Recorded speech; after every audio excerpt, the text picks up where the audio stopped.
Не знам зошто толку се вознемиривте и зошто реагирате на тоа што денес зборуваме и за пратеникот Николовски.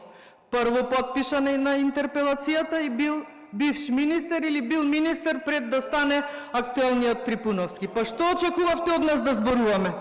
Зашто да зборуваме?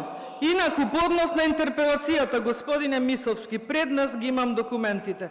Нашата интерпелација, пошто велите не сме поднеле за Николовски, сме ја поднеле 1-2 архивирана 21, но против Николовски како вице-премиер за борба против корупција. Седницата, број 41 била седница на собранието во тој мандат, на 20 мај Талат Џафери вели дополнително ќе се искоординираме за интерпелацијата, за да во април 22 заради оставката на владата никогаш интерпелацијата не дојде на дневен ред. Еве ги